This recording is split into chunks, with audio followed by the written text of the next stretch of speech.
인용하는 말씀, 또 본문으로 택하는 말씀 중에 하나가 혹시 잉태한 즉 죄를 낳고 죄가 장성한 즉 사망을 낳는다 이 말씀입니다. 그런데 우리가 이제 그동안 여러 본문에서 본 것처럼 이 문장만 알고 그냥 이 문장을 인용할 뿐, 깊이 이렇게 들여다본 경우가 참 많지 않아요.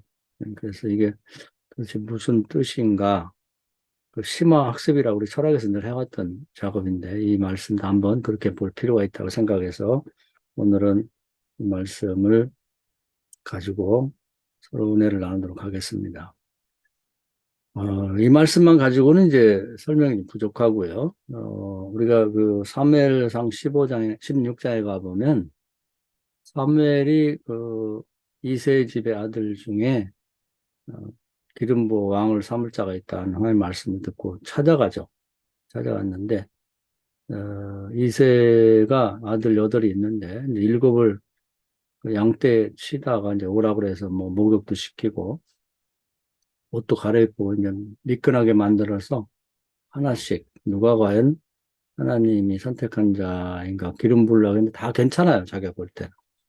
아버지 엄마도 볼 때 괜찮고. 그런데 어, 마지막 일곱째 아들까지 기름 부으려고 했는데 하나님이 붓지 말라고 그래요. 그래서 이상하다. 그래서 혹시 아들이 더 있냐 그랬더니 이제 그 아버지 엄마도 기대를 별로 안 하고 또 막내고 어리가 그러니까 그리고 기대를 안 했기 때문에 형들 대신에 양떼를 치고 있어서 옷도 안 갈아입고 뭐 먹을 거 세수도 제대로 못한 이제 다윗을 데려오죠. 그러니까 이제 사무엘이 실망을 한 것 같아요. 그래서 하나님이 사람은 외모를 보지만 나는 중심을 본다 이렇게 말을 합니다. 근데 그때 우리는 흔히 그 없는 단어를 추가시켜서 말하는 경우가 많아요. 뭐냐면 하나님은 마음 중심을 본다. 사람은 외모를 보지만 하나님 마음 중심을 본다. 이렇게 마음이라는 단어를 추가시켜서 주로 읽습니다. 그러다 보니까 우연히 뭐 과거에도 그런 설교를 많이 들었고 그 책도 그런 책이 나와 있다 보니까 항상 그 본문을 마음 중심이라고만 읽는다.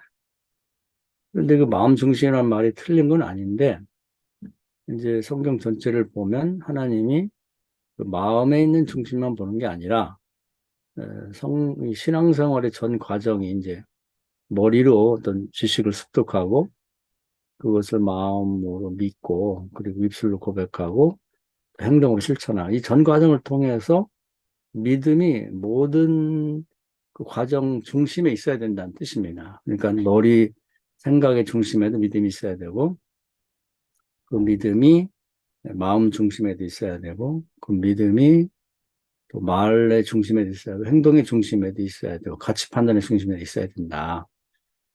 그런 얘기입니다. 그러니까 우리 그 하이데크 존재를 공부할 때도 논리학과 심리학의 차이를 공부한 때가 기억나시나 모르겠어요. 그 심리학은 이제 그 어떤 사물이나 이걸 봤을 때 그것에는 진리가 없고 내 마음에만 진리가 있다. 그 유심론하고 비슷해요. 그렇게 보는 게 심리학이고 또 심리학이니까. 그리고 동양철학에서 양명하고 비슷한 거죠.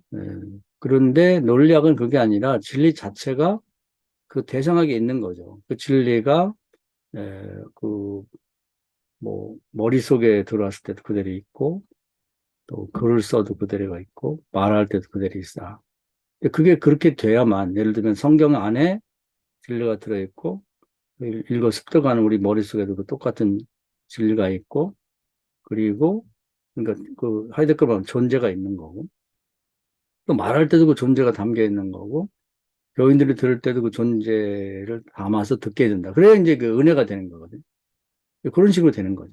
그걸 이해를 해보면 알 수가 있어요. 그래서 오늘 중심에 있다고 했을 때 그 생각의 중심에 그리고 마음의 중심에 그리고 말의 중심에 행동의 중심에 판단의 중심에 똑같은 믿음이 그대로 유지가 돼야 그걸 온전한 믿음이라고 하는 거예요.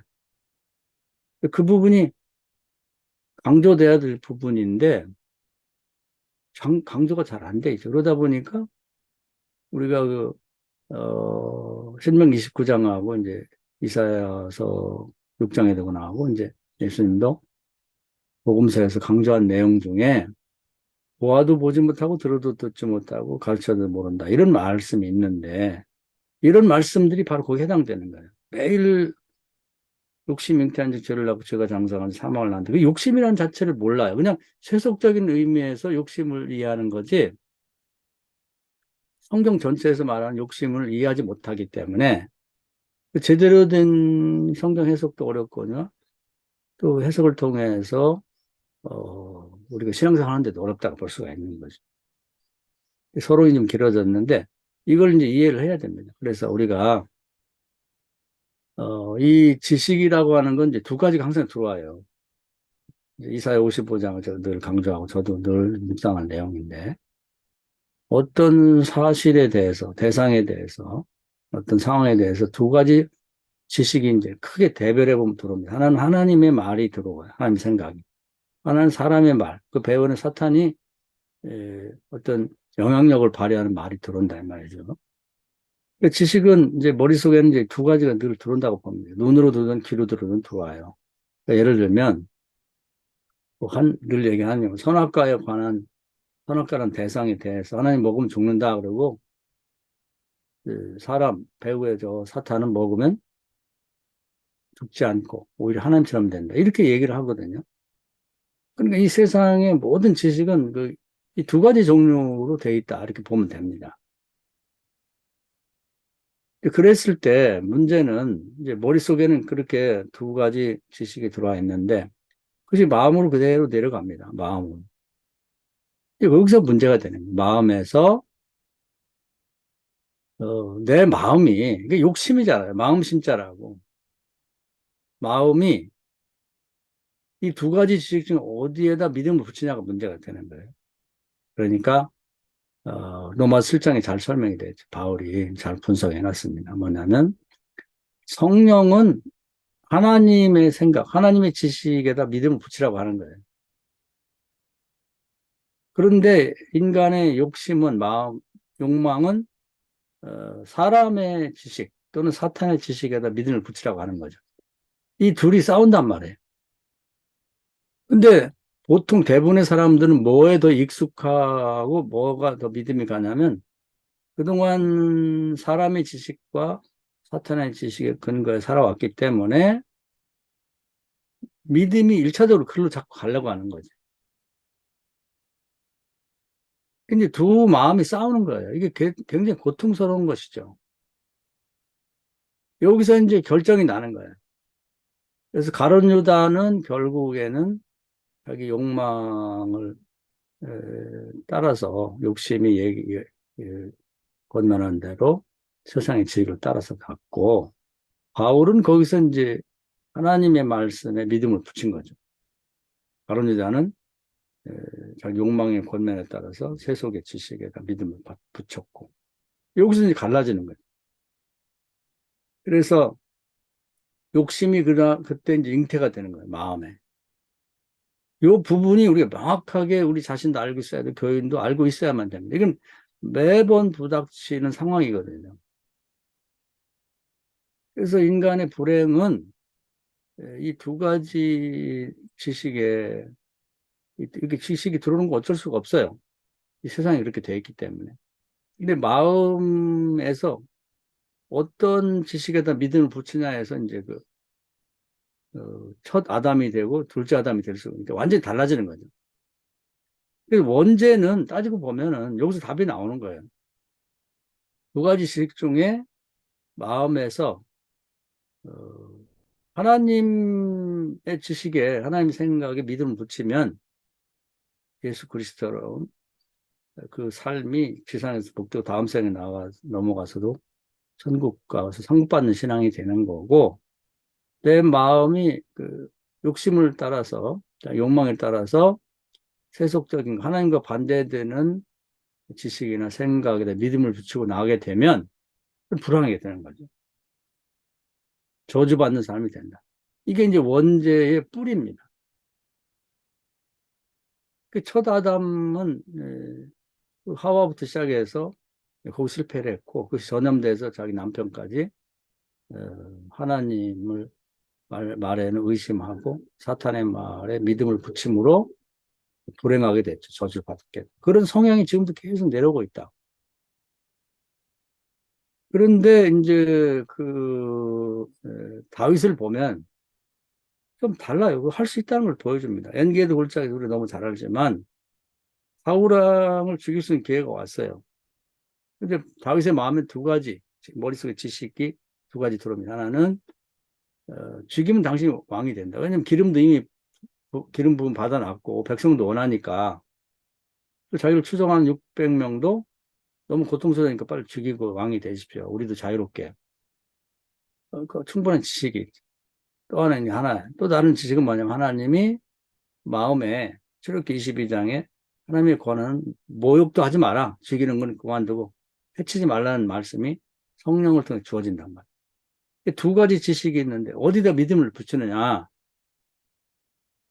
근데 원죄를 따른다면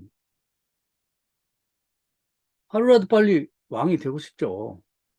자기 부모를 비롯한 인족들이 자기 때문에 이렇게 잠자리도 불편하고 언제 죽을지 모르는 위태로운 삶에서 자기를 추종하고 있는 사람들을 행복하게 해주기 위해서 핑계와 이유를 대자면 뭐 한도 없죠. 어쩔 수, 내가 죽일 수밖에 없었다. 사울왕은. 이렇게 할 수 있었지만 다윗이 훌륭한 건 뭐냐면 그런 여러 가지 상황 속에서 딱 두 가지 지식 중에 하나님의 말씀, 하나님이 기름 부은 하나님 나라의 관원은 모욕도 하지 말라는 말씀에 믿음을 딱 붙인 거예요. 그리고 살려서 보낸다고. 이게 다른 거예요. 이러한 믿음, 이러한 신앙의 후손으로 예수가 오는 거죠.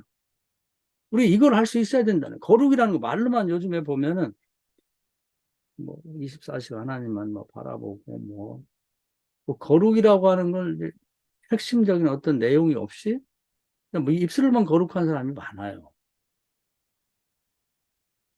그게 거룩이 아니란 말이에요. 거룩이는 구별이라는 뜻인데 구별되잖아요. 보통 사람은 다윗이 거기서 구별이 되는 거예요. 우리도 그걸 그렇게 해야 되는 거예요. 믿음을 하나님의 말씀에 붙였다고.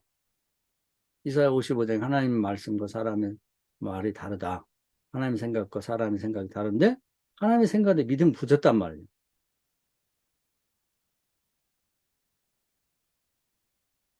거기서 이제 차이가 난다. 욕심이란 뭐냐면 어, 욕망에다 믿음을 붙이는 거예요. 세상에서 가르치는 욕망에다. 그렇게 됐을 때 이제 마음에서 이제 결정이 났죠. 욕심이 잉태한 거예요. 욕망에 기초한 마음, 욕심, 마음 심자니까. 이렇게 됐을 때, 그 다음에 뭐죠? 죄를 낳고, 이렇게 돼요. 죄가 나는 거예요. 거기서부터. 죄가 머릿속에 생각에 있는가 그 죄가 아니에요. 그 마음에 먹었다고 죄는 아닙니다. 마음 중심을 본다고 할 때 이제 이 선택이 어디에 있는지를 하나님 보시는 거고, 이게 자연스럽게 입술로 이제 그 자기가 먹은 욕심, 욕망에 기초한 그것이 이제 튀어나오는 거죠. 예를 들면은 우리가 출애굽할 때 광야에서 가나안 입성 전에 12명의 정탐꾼을 보냅니다. 그럴 때 두 가지 지식을 말해줘요. 두 명의 정탐꾼은 하나님이 저 땅을 주선 너무 좋더라. 정말 젖과 꿀이 이런 땅이더라. 들어가자. 저들은 밥이다. 내가 가보니까 저들을 배후에서 이렇게 지지하는 저들의 보호자인 귀신, 악령 뭐 이런 것들. 뭐 왜냐면 거기 보면 일곱 족속들 나름대로 이제 믿는 신들이 있잖아요. 다 떠난 것 같더라. 그러니까 우리 들어가면 그냥 밟는 것이 우리 땅이다. 여호수아 1장에도 보면 밟는 것이 다 땅이라고 그랬잖아요. 그러니까 그게 우리 땅이라고 들어가자고 얘기를 합니다. 그러니까 그들은 하나님이 이걸 우리에게 주셨다고 하는 말씀에 믿음을 붙인 거예요. 그들 마음속에서. 근데 10명은 반대야. 자기들의 판단, 또 적들이 강력한 것들을 보고 온 사람들의 뭐그 사람들이 겁을 벌고 먹고 와서 자기들이 욕심에 이제 들어갔다 죽을 것 같으니까 딴 데로 다시 가든지 뭐 외국으로 돌아가자고 하는 그런 생각, 그런 게다 믿음을 붙인 거죠. 그러니까 욕심이 생긴 거예요, 욕심. 욕심이라니 꼭 뭘 탐내서라기보다는 하나님의 반대되는 생각, 사람의 욕망에다 믿음을 붙인 욕심이라고 하는 거예요. 그냥 세속적인 의미에서 일반적으로 얘기하는 이 욕심하고는 좀 다릅니다. 그래서 못 간다는 거예요. 그러면서 이제 욕심이 이제 잉태했기 때문에 그들이 하는 얘기를 보면 죄가 나오는 거예요. 가서 사실을 얘기하는 건 뭐 그럴 수 있어요. 아우, 가보니까 만만치는 않더라. 하나님이 함께 하시면 갈 수 있어. 이렇게 얘기하면 좋은데, 거기 이제 거인족이 사는 헤브론 산지에 갔다 온, 그쪽으로 갔다 온 정탐꾼은 그들이, 우리는 메뚜기가 그들은 이제 장대 같다는 거야. 심소붕대한 거죠.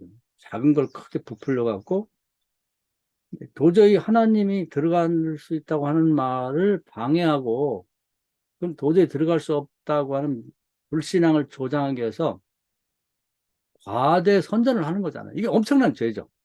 그러니까 여기서 이제 우리가 말이 성령을 해방한다는 얘기를 하는데 그 말도 관련이 있어요. 여기 있는 이스라엘 백성들에게는 성령께서 들어갈 수 있다고 계속 권면하거든요. 그것은 로마서 7장 아까 소개한 대로 성령의 법이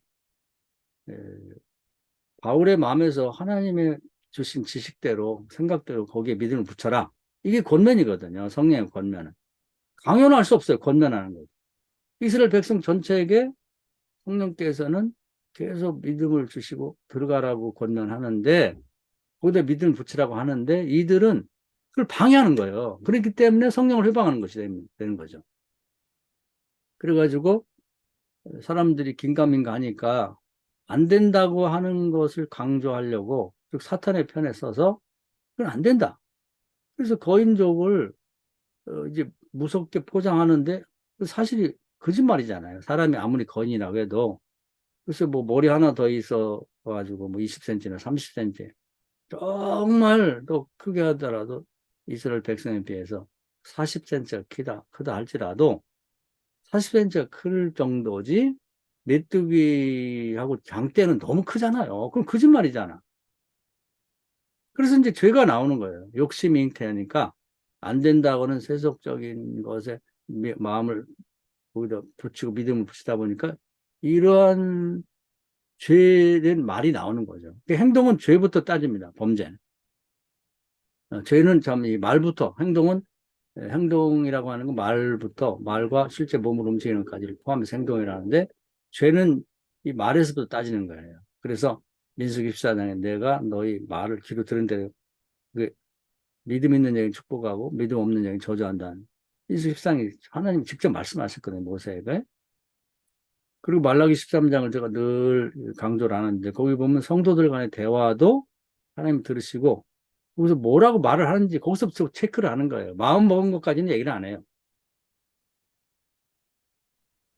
그러니까 큰 범죄를 한 거지, 이들이.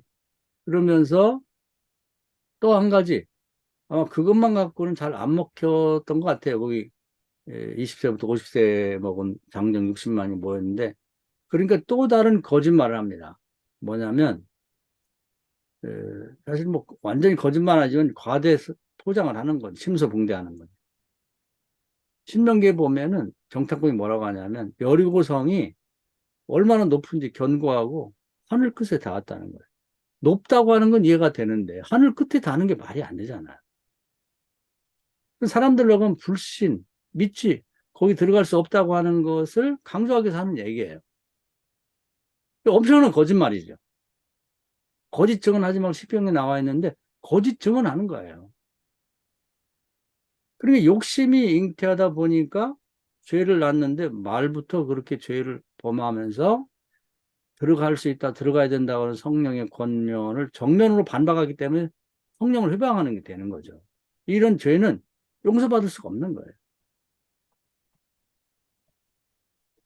그래서 결국은 그들이 어, 계속해서 그 말을 그렇게 했을 뿐 아니라 말은 그 행동으로 연결이 되거든요. 그래서 뭐 모세와 아론 비롯한 여호수아 갈렙을 부정하고 자기들끼리 따로 지도자를 뽑아가지고 이제 애국으로 가겠다 시도를 하는 행동으로 연결이 됩니다. 그래서 결국 어떻게 됐냐면 죄가 장성한 즉 사망을 한다. 그러니까 그 욕심, 그 인간의 욕망에다 믿음을 붙인 결과가 그대로 행동으로 드러난 다음에 그들이 다 죽게 되죠. 그래서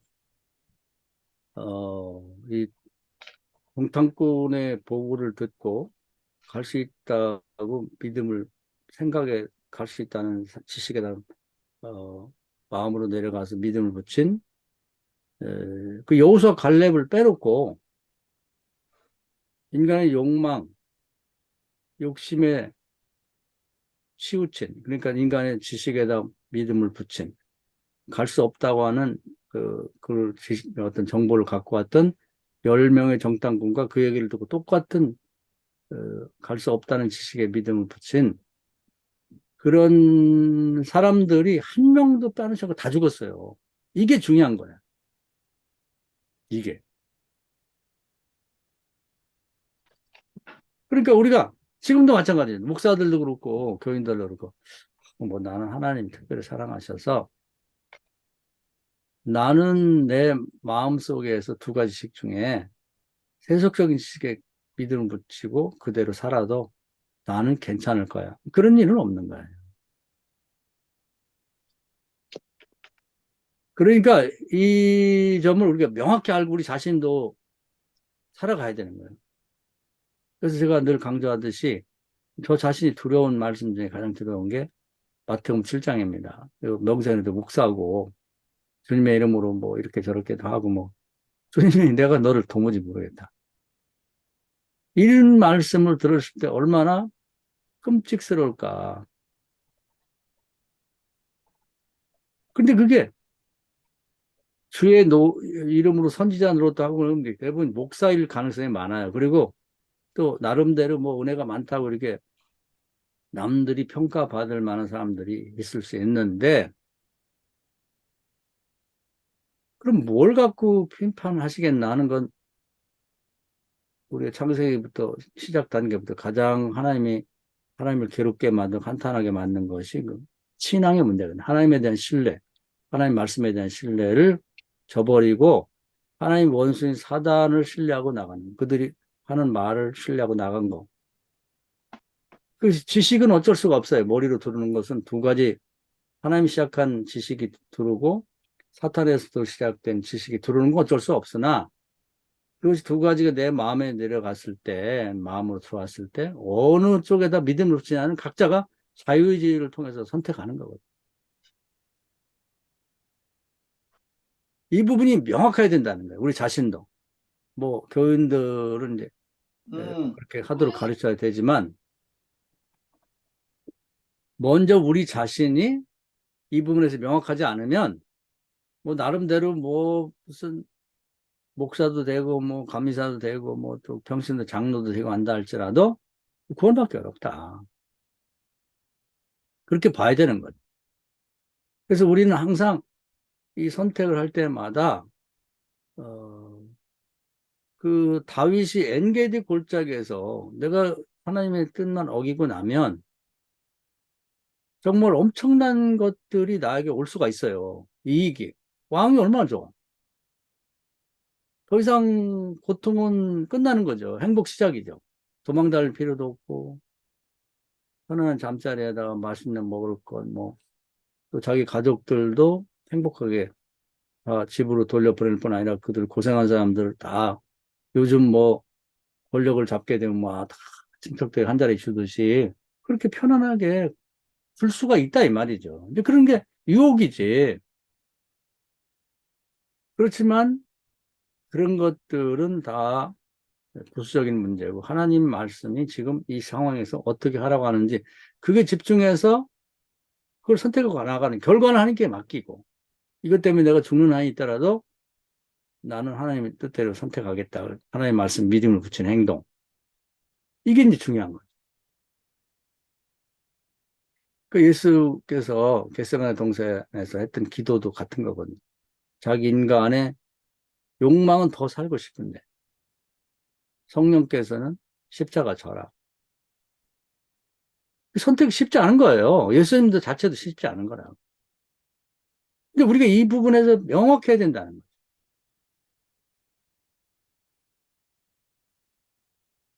그래서 왜 신앙생활이 고난이고 어렵냐면 이런 게 어려운 거죠. 모두가 다 가나안 땅에 못 간다고 60만 명인데 두 명이 여기서 갈래만이 갈 수 있다고 얘기하면 아마 그들이 눈총이 무섭다 그러잖아요. 저 멍청한 것들, 저 미친 거 아니야? 그러면서 아주 뭐 큰 잘못은 아닌데 하나님 뜻대로 했다는 이유 때문에 돌에 맞아 죽을 수도 있는 거죠. 그러고 나면 알거나 하나님이 말씀하기를 창세기 15장부터 아주 우리 조상 때 아브라함부터 말씀하셨는데 여기까지 인도하셨지 않냐. 오늘 새벽에도 하나님 주신 만나를 먹었지 않냐. 길도 없는데 구름 기둥 불 기둥 인도하셨지 않냐. 홍해도 가르고 넘어왔지 않냐. 열 가지 재앙을 통해서 애굽에서 해방시켰. 믿음이 없는 사람들 이제 마음 중심에서 그 믿음을 세속에다 붙인 사람은 별의별 논리, 뭐 이유, 과거 얘기할 소용없어요. 신앙 가진 사람들을 폭행하고 따라오라 이거야. 아니면은 완전히 왕따시키고 바보 만들려고 하는 거지. 그래서 어떤 상황에서 믿음을 지키고 산다는 건 그걸 각오해야 되는 거예요. 어쩌면 다윗도 엔게디 골짜기에서 600명이 다 저거 죽이자는 거예요. 다윗 혼자만 죽여서는 안 된다. 성령의 권면을 따라가는. 어쩌면 600명한테 폭행당하 죽을 수도 있어요. 두려운 일이죠. 이때 하나님에 대한 절대 신뢰가 있어야만 이걸 결정하고 결행해 나갈 수 있다는 거죠. 하나님이 이제 그걸 보시는 거예요. 하나님이 뭘 보느냐 하면은 외모를 보는 게 아니라 저는 가끔 이 말씀을 묵상하다 그 생각이 들었어요. 이제 요즘에는 이제 뭐 하도 무슨 전기불들이 집에도 밝고 가로등도 많고 그래가지고 반딧불이라는 걸 볼 수가 없어요. 그런데 시골에 가면은 아주 깜깜한 금은밤에 지금도 반딧불이 날아다닙니다. 아주 희미해 보이지만 주변이 깜깜하면 깜깜할수록 그 반짝반짝 빛나요. 아름답게. 그냥 이런 불하고 다르게 굉장히 우리 눈을 편하게 하면서 가서 만져보고 싶은 마음을 줄 정도로 매력적인 색깔입니다. 그러니까 세상이 어두우면 어두울수록 반딧불 같은 그 마음 중심의 믿음, 하나님의 말에 하나님 주신 지식에다 믿음을, 마음을 딱 붙이고 믿음 붙인 사람들이 하늘나라에서 보이는 거예요. 그걸 본다는 얘기입니다. 60만 명 중에 다들 꺼며 마음이 시커멓게 되어 있어요. 불신앙이. 그런데 여호사 갈렙 두 사람이 마음이 반딧불처럼 반짝반짝 빛나니까 하나님 그걸 보는 거예요. 다른 사람 마음 볼 게 뭐 있어요? 다 시커멓게 다 썩었는데.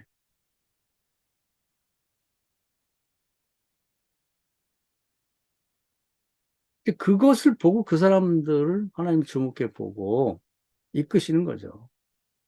또 우리 뭐 세수가 말이죠. 군객이락이란 말이죠. 모든 무리군자, 닭들이 무리를 이루고 있는 곳에 하기 한 마리 딱 키도 크고 목도 길고 색도 하얀해서 딱 서 있게 되면 눈에 확 띄죠.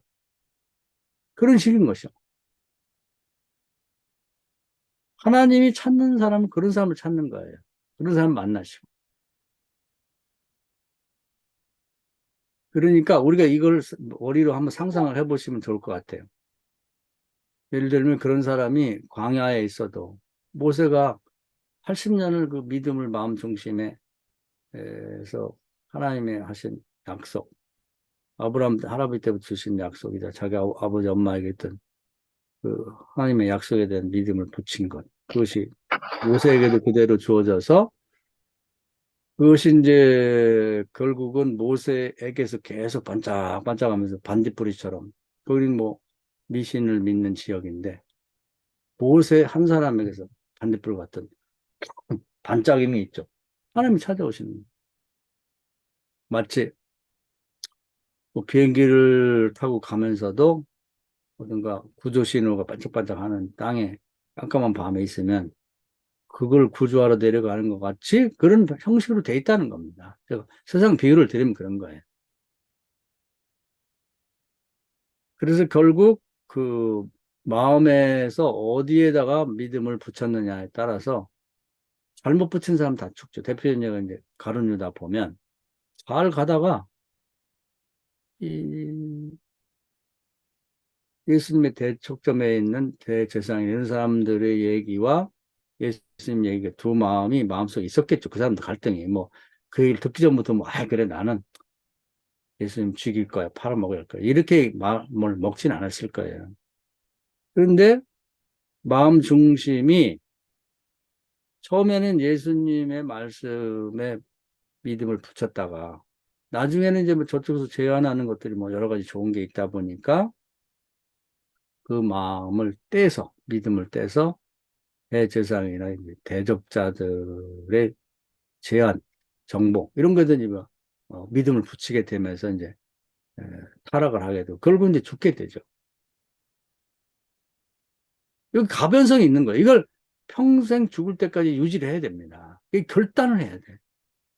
모든 상황들이 항상 뭐 예수님 또 하나님의 그 말씀 지식에만 붙여서 다 괴로운 건 아닌데 결정적으로 어느 순간에 가면은 다른 사람 다 저쪽으로 가고 나는 한두 명만이 믿음을 하나님 말씀에 붙이고 있을 때 굉장히 외롭고 고독하고 잘못하면 폭행당할 수도 있고 배관시당하고 무시당할 수가 있거든요. 멸시, 모멸감을 느끼게 될 때도 있거든요. 그러거나 말거나 우리는 앞선 뭐 예를 들면 다윗이나 대표적인 예수님처럼 항상 나는 하나님의 말씀, 성령의 권면에 따라서 하나님의 말씀에다가 그 생각에다 믿음을 붙이고 나간다. 내 욕망에다 마음을 붙이고 믿음을 붙이는 게 아니고 다윗처럼 또 바울처럼 나는 성령의 권면을 쫓아서 하나님의 말씀에다 믿음을 붙이고 나간다. 이것이 분명해야 된다. 이거 신앙에서 굉장히 중요한 기초가 되는 거예요. 바울도 이제 그걸 위해서 많은 걸 버렸죠. 근데 사실 우리는 버릴 것도 없어요. 그런데도 세속에서 뭐 사람들의 어떤 분위기 때문에 뭐 그냥 마음과 믿음을 세속적인 데 붙이는 경우가 많다 이 말이죠. 예를 들면은 저 테니스를 과거에 좋아해서 열심히 친 때도 있습니다만은 아주 사소한 일부터 그렇게 되는 거예요. 이제 테니스 내가 이제 신방을 딱 잡아놨는데 뭐 테니스 클럽에서 연락이 왔어. 언제 우리 에, 경기를 한번 하자. 그런데 내 신분은 목사거든요. 내가 뭐 테니스 선수도 아니고 무슨 뭐 테니스를 어릴 때부터 쳐가지고 뭐 잘 치는 사람도 아닌데 거의 대부분은 저도 그런 경우가 많았습니다만은 신방이 날짜를 바꾸고 테니스를 치러 가는 게 대부분입니다. 이제 그런 식으로 해서 그게 쥐구멍이 이렇게 조그만 거지만 무너지는 것처럼 그런 방식으로 점점 하나님 중심보다는 이제 세속적인 어떤 일의 중심으로 빠지는 거예요. 취미를 통해서도 그렇고 뭔가. 이게 이제 문제가 되죠. 그래서 저도 그런 때가 많았는데 결국 이제 제 이 오른쪽 그 손등이 이제 연골이 파괴돼서 두 번이나 수술을 받았습니다. 그래서 하나님이 기뻐하지 않는 일을 내가 하다 보니까 뭐 하나님 벌을 내는 건 아니지만 이거 그만해야 되겠다. 그래서 그때 딱 끊었습니다. 완전히. 그 외에는 뭐 테니스 라켓도 한번 잡아본 일이 없고 테니스장을 방문한 일도 없고 제가 보던 책이라든지 뭐 도구라든지 뭐 녹화했던 옛날에 녹화해서 열심히 봤죠. 녹화까지 해가면서 다 버렸습니다. 완전히 거기서 돌아섰죠. 그러니까 이건 하나의 비근한 예고 뭐 테니스 치는 분들을 다 잘못했다고 하려고 하는 게 아니라 어떤 거 하나님 생각과 하나님 주신 것과 세속에서 요구하는 것들이 이렇게 충돌할 때 내 마음이 어디로 어, 향하고 있고 어디에도 믿음을 붙이고 마음을 붙이자가 굉장히 중요하다는 거죠. 제가 이제 뭐 한 17, 8년 동안을 이제 열심히 했기 때문에 이제 그 테니스 분야에서 뭐 성남 같은 경우 거의 대부분 사람들 알고 뭐 친하게 지냈죠. 근데 내가 그걸 그만두는 순간에 그들과의 관계가 다 끊어지게 됩니다. 그리고 이제 테니스장을 운영하던 뭐 국가대표 후보까지 했던 우리 그 집사도 있었는데 그 사람도 이제 교회를 떠나고 막 많은 것을 잃어버렸어요. 그러나 그럼에도 불구하고 하나님의 말씀과 하나님의 소원에 내 마음을 붙이고 나가는 거. 이것이 바른 길이라고 하는 깨닫게 되는 거죠. 지금 과거를 이제 회고해 보니까 이제 그런 그 있었다는 걸 한번 소개를 드리는 거예요. 그러면서 이제 이 말씀이 이해가 돼야 그 다음에 말씀들이 이해가 되는 거예요. 내 사랑하는 형제들아 속지 말라. 대부분이 여기서 속아요. 그래서 하나님이 주신 말씀 말과 세상 사람들의 말이 서로 충돌할 때 대부분은 이제 거기다 변명을 붙여가지고 자꾸 세상적인 것을 쫓아가면서 자기가 자기를 속이는 거야. 아이, 괜찮아. 이번 한 번은 괜찮지. 아니, 나만 그렇게 사나? 난내 친구 목사들 다 그렇게 사는데, 우리 지방 목사들 다 그렇게 사는데, 나만 뭘 요란 떨며 그렇게 살 필요가 있나? 이러면서 자기가 자기를 설득하면서 자기가 자기를 속이는 거예요. 하와 그런 거지, 하와. 아니, 선악과 먹지 말라면 그냥 안 먹으면 되잖아. 가서 자꾸 쳐다보면서 먹음직도 하고 보암직도 하고. 이건 뭐 감각적인 건데 지혜롭게 할 만하다는 건 굉장한 비약이에요. 아니, 뭘 먹어서 지혜롭게 해. 자기가 자기를 속이는 거지. 그러니까 거의 지가 넘어가게 된 거예요. 그러니까 이제 사탄이 그걸 기가 막히게 알잖아요. 귀신이니까. 살짝 건들면 넘어지는 거예요. 그래서 어떤 분이 이건 뭐 여담입니다만은 남자는 여자나 이제 특히 이혼 전문 변호사가 와서 TV에 한번 얘기한 걸 들었는데 이 바람 피는 여자는 남자가요. 거의 자기 스스로 여자 같은 경우는 남자한테 99%가 넘어간다 이렇게 넘어가 있대. 살짝 건들면 넘어진대. 남자도 마찬가지. 하와가 거의 99% 넘어가 있어요. 거의 바람만 훅 불면 넘어갈 정도가 돼 있는 거잖아요. 그게 뭐냐면 자기가 자기를 속이는 거거든. 하나님 말씀과 어긋나는 것은 자기가 자기를 속이는데 자기한테도 속아 넘어가면 안 되고 주변 사람들이 남편이든 아내든 얘기해도 속아 넘어가면 안 되죠. 아담이 부인한테 속은 거 아니에요. 아브라함이 부인한테 속았다고. 반대의 경우도 많고. 그래서 이 부분이 철저해야 돼요. 마음의 단계에서, 마음 중심에서 정확해야 된다. 오늘 저도 그렇지만 우리 목사님들도 딱 이걸 오늘 중심을 잡으세요.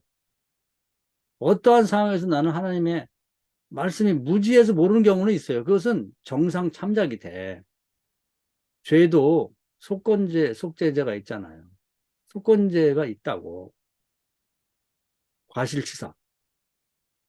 뻔히 알면서도 절대로 하나님 말씀과 대척점에 있는 쪽에 믿음을 붙이고 마음을 붙여 나가면 안 됩니다. 이건 심판받을 때 용서가 안 돼요. 나는 괜찮다? 그런 마음이 혹시라도 자기 속이는 거거든. 아, 나는 괜찮을 거야. 아니, 다 지옥 간다 그러면 뭐, 그러면 천국 누가 가? 걱정하지 마요. 가나안 땅에 못 들어가는 쪽에다 뭐 믿음을 붙이고 거기에 동참한 사람들은 60만 명이 다 죽었어요. 여호수아 갈렙 빼놓고. 근데 다른 목사들이 다 가니까 나도 거기 가면 살 거다. 천국 텅 비면 어떻게 해? 걱정하지 마라. 천국을, 천년왕국을 언제 건설하실지 모르지만, 하나님이 천년이 하루 같고 하루가 천년 같은 영원한 분인데 뭘 걱정해. 내가 걱정도 팔자지. 그런 거까지 걱정할 필요 없는 거야.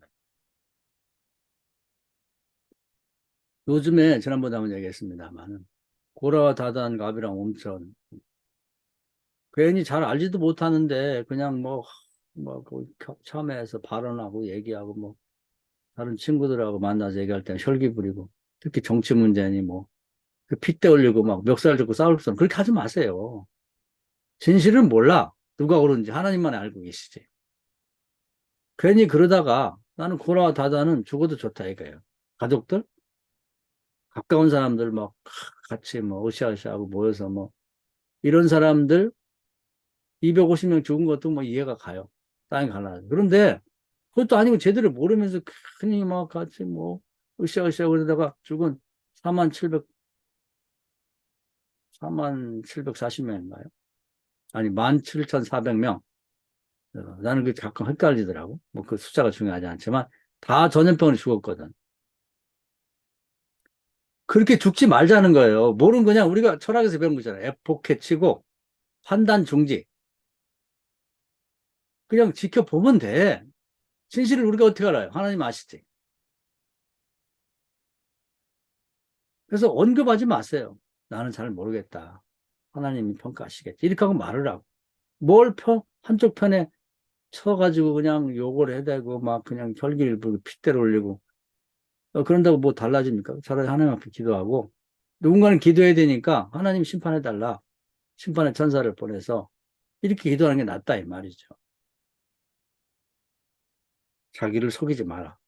되게 보면 자기가 자기 설득해. 아니 오늘 한 번은 괜찮지. 어떻게 평생 뭐 하나님 말씀대로 살아. 이렇게 말하면 안 돼. 그렇게 말하는 게 자기 속에 있는 욕망이 그렇게 나를 설득하려고 하는 거예요. 그런 다음에 17절이 나오는 거예요. 온갖 좋은 은사와 온전한 선물이 다 위로부터 빛의 아버지로부터 내려오나니 그는 변함도 없고 해당하는 그림자도 없으시니라. 그 피조물 중에 우리로 한 천 열매가 되게 하시오. 자기의 뜻을 따라 진리의 말씀 우리를 낳느니라. 여기 나오잖아요. 진리의 말씀. 머릿속에 두 가지가 들어온 거예요. 진리의 말씀과 비진리의 말씀이. 하나님의 말과 사탄의 말이 같이 들어온다고. 그다음에 자기의 말, 욕망에서 나오는 말. 아니면 다른 사람의 욕망, 사람의 욕심에 비롯된 말이 섞여 온다 이 말이에요. 하나님 말씀 간단 명료해요. 하나야. 그런데 이 욕망에서 비롯된 인간과 사단이 하는 얘기는 다양해. 선악과 문제가 그게 다시 처음으로 돌아가서 그 얘기거든요. 하나님 선악과 먹지 마라. 먹으면 죽는다. 한마디잖아. 그런데 거기에 대해서 먹음직하고 뭐 보암직도 하고 지혜롭게 할 만도 많고 하나님처럼 된다. 그런 말이 많은 게 보면 비진리예요. 진리는 단순하고 명료한 거예요. 그래서 말씀대로 살자고요. 거기다 믿음 붙이자고. 우리가 세상에 그런 거 다 버리고 목사 돼서 좀 바르게 살아보자고 지금 이렇게 하는 거 아니에요. 목사 아니면 모르겠어. 나 목사는, 우리 나 목사니 그런 사람들은 모르겠는데, 이왕이면 목사가 됐는데, 뭘 더 하겠다고 그, 다른 데 귀를 기울이고 다른 데 눈을 막 이렇게 쳐다보고, 그러지 말고 그냥 길이요 진리요 생명되는 주님의 뒤를 쫓아가자고. 그냥. 남들이 바보라고 하든 멍청이라고 하든 도살장에 어린 양처럼 묵묵히 그냥 가란 말이에요. 그 멍청이라고 하든. 여기서 갈렙처럼 하자고. 그게 하나님 바라는 바예요. 그럼 나중에 가나안 땅은 누가 차지하냐? 여기서 갈렙이 차지하잖아. 그다음 좋은 뭐 지도자 누가 되든 여기서 갈렙이 되잖아. 그 후손이 되잖아. 다음 세상에 가면 누가 상급 받느냐? 그 사람이 받는 거지. 가나안 땅 들어갈 때 그냥 광에서 죽은 60만 명, 그 중에 2명 빼고 나머지 다 죽었는데 그 사람들이 상 받겠어요? 예수님 말씀했거든. 이 하나님 나라 가는 길은 좁고 가는 자가 적다. 가나안 땅에 들어가는데 60만 명 이제 2명 들어가죠. 거기로 가면 노아 홍수 때는 노아 가족 8식구밖에 없잖아요. 소수에 대해서 실망하지 말라는 거예요. 우리가 지금 뭐 인구도 뭐 중국이 무슨 뭐 15억이고 인도가 15억이고 뭐 인구 부자고 뭐 맨 어디 우리나라도 뭐 이제 5,300만이고 맨 너무 많은 숫자만 얘기하다 보니까 여기서 갈래 이런 게 안 보이는 거예요. 하찮게 보이지. 근데 나도 이제 글로 안 가고 좁은 길로 안 들어가고 그 나머지 죽지만 60만 명 있는 데 가고 싶단 말이에요. 그걸 버려야 돼요. 그래서 이 말씀은 굉장히 중요한 얘기예요. 오직 저 육신명태한 죄를 낳고 죄가 장성한 욕망하나. 이것은 신구약 전체의 가장 핵심되는 내용들을 다 포괄하고 있는 그 중간에 가운데 토막 같은 굉장히 중요한 말씀을 얘기하고 있는 겁니다. 그래서 이 욕심이라고 하는 걸 그냥 세속자도 뭘 배웠던 것, 또 가진 사람이 아유, 욕심이 더 많아. 이런 정도로 이해해서는 안 되고, 이 신앙의 핵심을 말해주고 있다. 그래서 이것은 창세부터 계시록까지 쭉 연결되는 그런 내용을 말하고 있는데, 욕심은 특히 로마서 7장에 두 가지씩 마음으로 내려왔을 때, 내 마음과 믿음을 어디에 붙이느냐. 거기에 따라서 그 사람의 미래가 결정된다. 그래서 자기 욕심, 세속에서 가르치는 지식에 마음과 믿음을 붙여버리면 그 욕심이 그것을 욕심이라고 하는 거죠. 그러면 죄된 말이 나오기 시작한다. 욕심에 기초한 말이 나오는 거죠. 이 말이 세요. 그 사람들이 이렇게 모였을 때 하나님의 말씀에 믿음을 붙인 사람하고 딱 대결을 하게 되면 기본적으로 선행학습이 된 게 대중이 모였을 때도 자기 생각과 세상의 가르침에 믿음을 붙인 사람들이 대다수기 때문에 익숙해. 그러니까 한두 명이 여호수아 갈렙처럼 반대 의견을 제시하고 믿음을 얘기하면 바보 되고 왕따시키고 도대체 거기 서 있을 수가 없는 그런 처지에 놓인다. 그러거나 말거나 우리는 하나님을 의지하고 하나님을 바라보면서 이 좁은 길, 좁은 문을 가야 되는 겁니다. 오늘부터 욕심을 정확히 이해하고 내 마음을 항상 살펴보면서 내게 들어온 지식에 어디다 믿음을 붙일 건가. 그것은 히브리서 4장에 나와 있어요. 유익하려면 믿음을 붙여야 되는 거예요. 하나님 말씀에 믿음을 붙여야 된다. 그래서 하나님 우리를 바라보실 때에 내 머릿속에서나 이제 이게 계속해서 이제 우리가 이 훈련이 되게 되면 딱 들어오는 지식에서부터 벌써 하나님 뜻과 다른 것들은 이제 거부감을 느끼는 거죠. 거부감. 그래서 생각의 중심이 과연 하나님을 향해 있고 믿음이 마음이 거기를 향해 있는지 또 마음 중심에서 내 마음이 중심이 어디를 향하고 있는가 어디다 믿음을 붙이는가를 자기 스스로가 자기가 들여다 볼 수 있어야 되는 겁니다. 그리고 그것이 어떻게 말로 표현되고 행동으로 나타나는지 그게 있어야 그것이요. 그것이 성령의 역사를 하는 거예요. 그래야만 말이 이제 우리 목사 같은 설교를 많이 하게 되는데 설교 은혜가 되는 거예요. 은혜가 어떻게 옵니까? 공교한 말로 바울이 얘기했잖아요. 전도할 때 공교한 말로 뭐 불경에서 뭘 따고 노자 장자에서 뭘 따고 철학자에서 뭘 따오고 뭐 그래가지고 그걸 막 이렇게 꾸며 이렇게 무슨 꽃꽂이 하듯이 막 이렇게 꾸며가지고 얘기한다 은혜가 되냐? 중심에 믿음이 없는 그렇게 예화나 이런 것만 더 집중하도 뭐냐면 성경에는 은혜가 없다고 생각하는 거야 자기가. 성경 말씀에 믿음을 붙이지 못하고 누가 얘기한 거, 뭐 이런 얘기에 거기 믿음이 거기가 있는 거지. 이걸 갖다가 쓰면 교인들이 은혜를 받을 거라고 하는 그런 생각이 거기에 기초가 돼 있기 때문에 그걸 중심으로 얘기를 하고 말씀은 그냥 그 중간 그 중심에 있는 게 아니라 그런 예화를 쓰고 그다음에 그 예화가 거짓이 아니다 하는 걸 말하려고 성경을 여기저기 찾아가지고 무슨 반증의 재료로 쓴다 이 말이죠. 그 잘못된 거 주객이 전도됐잖아. 중심.